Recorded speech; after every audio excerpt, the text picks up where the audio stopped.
The Vought F7U Cutlass was a United States Navy carrier-based jet fighter, as well as a fighter-bomber. It was also a problem. Just a bit of a problem. It was the first tailless production fighter in the United States, the Navy's first jet equipped with swept wings, as well as the first to be designed with afterburners in mind.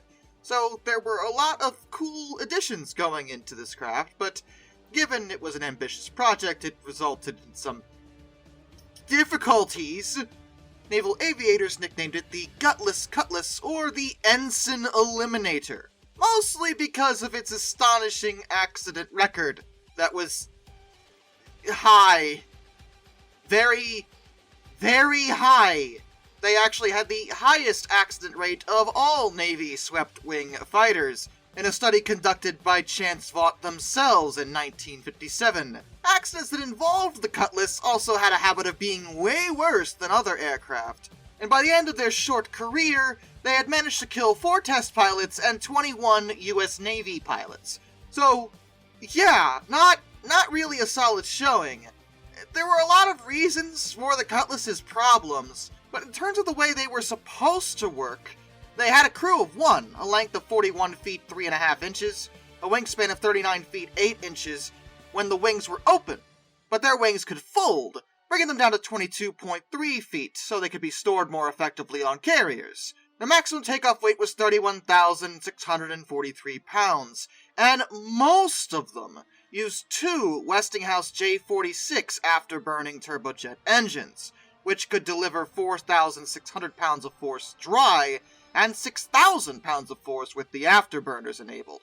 I say most of them, as some didn't use the J46, but again, more on that later. These engines could push them to a maximum speed of 697 miles per hour, which is a pretty impressive display for the early 50s, and they are equipped with 4 20mm M3 cannons, as well as 4 hardpoints, with a capacity of 5,500 pounds. The thing about the Cutlass, more than anything else, is that they were ambitious, very ambitious, and had a lot of really interesting design attributes.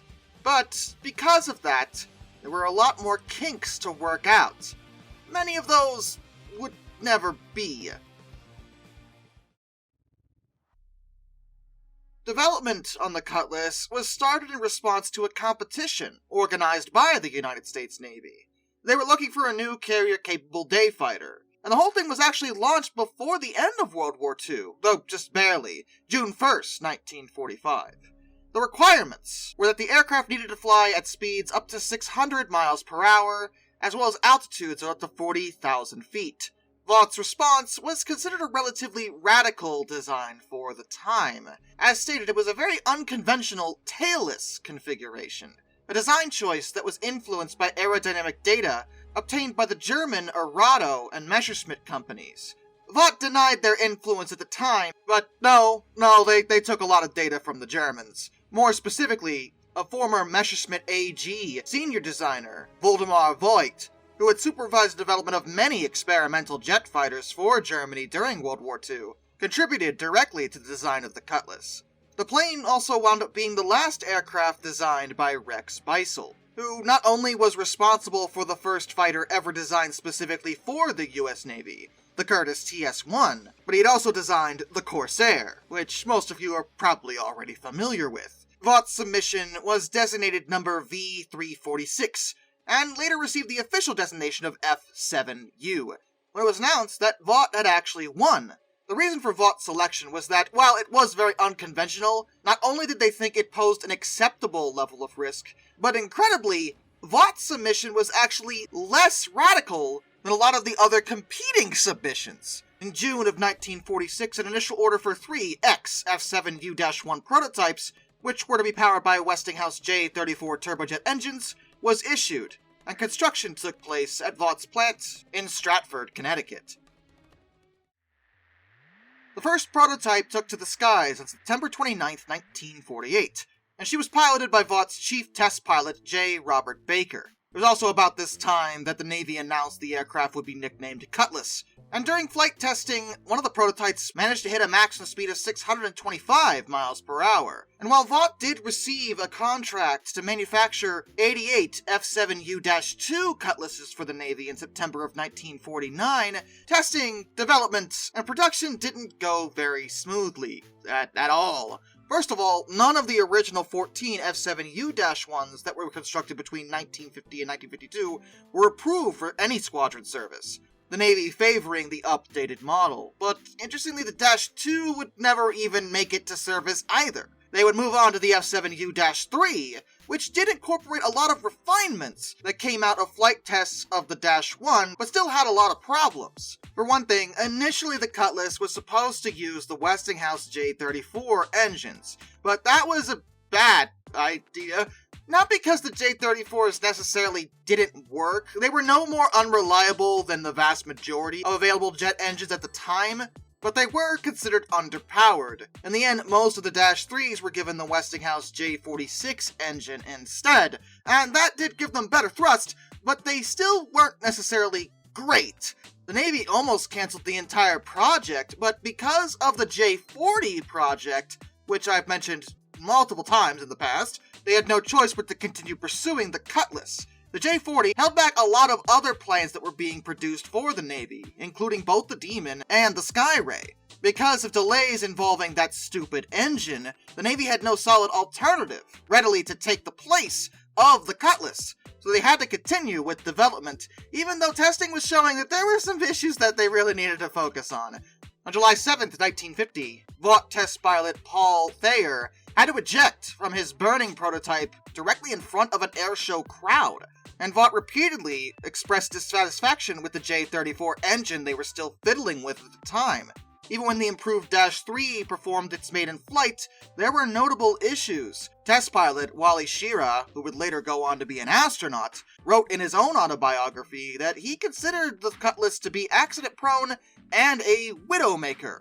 There were positive attributes of the planes, as other pilots considered it a stable weapons platform, very maneuverable, as well as having a phenomenal roll rate of 570 degrees a second, which was way faster than the vast majority of available jets at the time.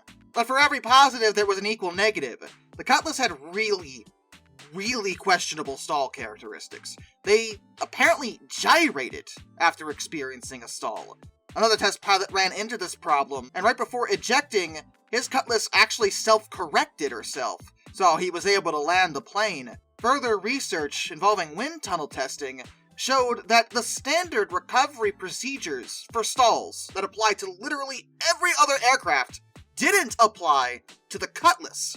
Based on this, it's pretty clear that the Cutlass didn't just have issues, but even the issues that could be addressed required an entirely different set of rules to play by when compared to every other plane. Another interesting element of the plane is that they were given all hydraulic flight controls, which would provide artificial feedback so the pilot could feel aerodynamic forces acting on the plane.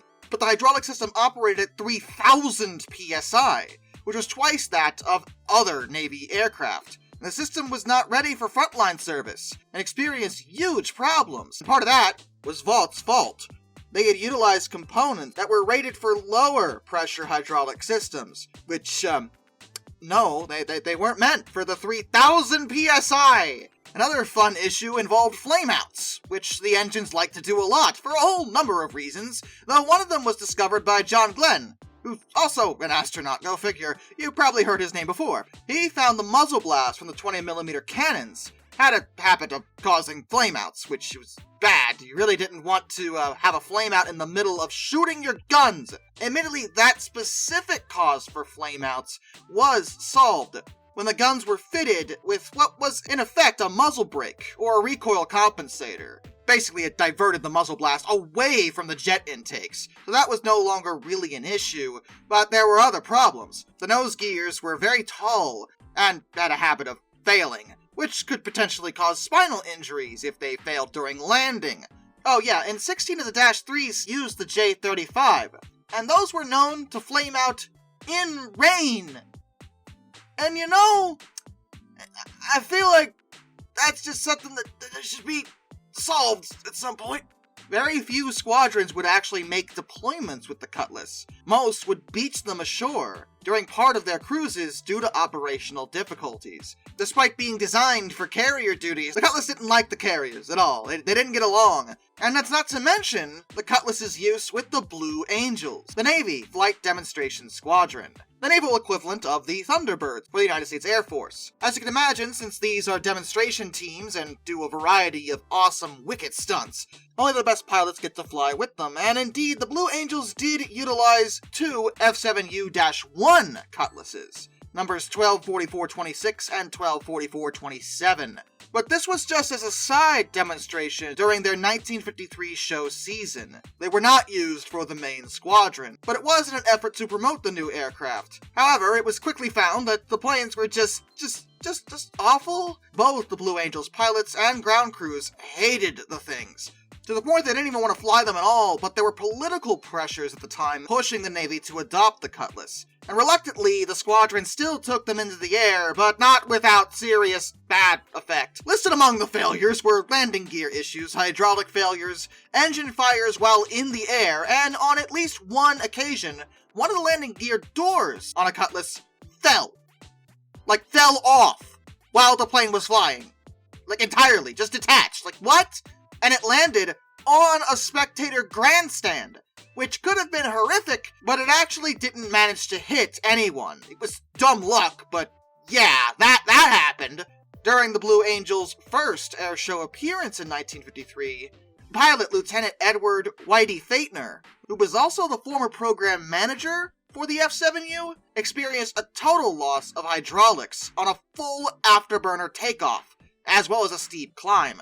But he remained calm and waited to gain enough altitude for an ejection. But as a result of this, he wound up with the aircraft long enough for the backup system to come on. As yes, the Cutlass did have backup hydraulics. They weren't that terrible. He wound up clipping a few trees on the end of the runway, which caused a flame out with the left engine, because of course it did. And with hydraulic fluid streaming back out of the plane, it caught alight, giving the watching crowd a heck of a show as he made a hard turn and managed to land the thing back on the runway.